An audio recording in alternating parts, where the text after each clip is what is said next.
इस बड़ी public debate में बात होगी चुनाव की, चुनाव के नतीजों की, इसके इंपैक्ट अर्थात असर की, क्योंकि चंद दिनों में जम्मू कश्मीर और हरियाणा की जनता का फैसला हम सबके सामने होगा। इसके बाद बारी होगी महाराष्ट्र की, क्योंकि चुनाव आयोग कह चुका है कि महाराष्ट्र में 26 नवंबर से पहले विधानसभा चुनाव हो जाएगा और झारखंड में भी 15 नवंबर के बाद चुनाव होने की पूरी उम्मीद है। लेकिन चुनाव के बीच जाति से लेकर धर्म तक का मुद्दा बहुत गर्म है। महाराष्ट्र की सरकार ने गाय को राज्यमाता घोषित किया है, तो इस पर पॉलिटिक्स भी खूब हो रही है। उधर कांग्रेस के एक बड़े नेता कह रहे हैं कि ब्राह्मण होने के बावजूद सावरकर बीफ खाते थे। इतना ही नहीं, देवेंद्र फडणवीस ने कहा है कि लोकसभा चुनाव में वोट जिहाद हुआ था।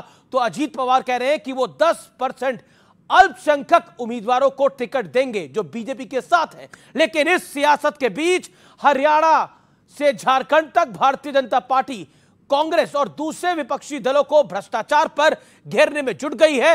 लेकिन बड़ा सवाल है कि इस चुनावी दौर में हवा का रुख किस ओर है।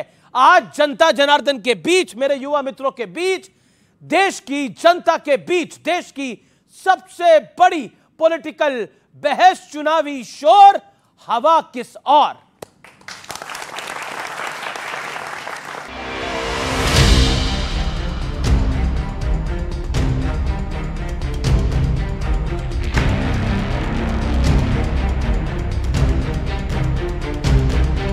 2024 लोकसभा चुनाव के बाद हुई पहली परीक्षा में कौन बाजी मारेगा, इसका फैसला 8 अक्टूबर को होगा। फिलहाल तो जीत के दावे दोनों तरफ से हो रहे हैं। तो हरियाणा में कांग्रेस की गुटबाजी की खबरें भी सुर्खियां बनी हुई हैं।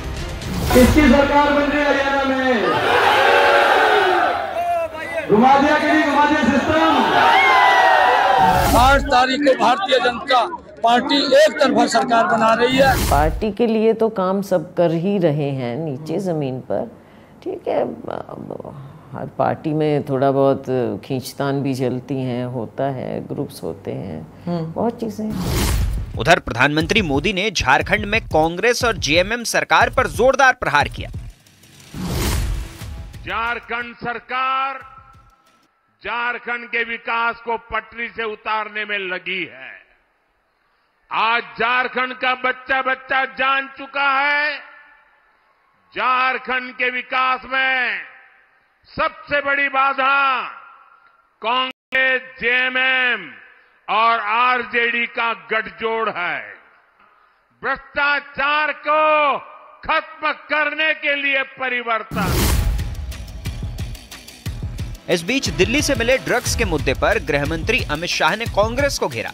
गृहमंत्री ने लिखा कि ड्रग्स की 5,600 करोड़ के खेप में कांग्रेस नेता की संलिप्तता बेहद खतरनाक। कांग्रेस युवाओं को ड्रग्स की अंधेरी दुनिया में ले जाना चाहती है।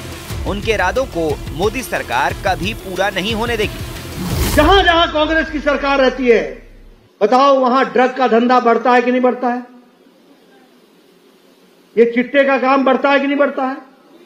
और आप लोगों ने देखा कि नहीं देखा कि नेता भी संलिप्त हैं?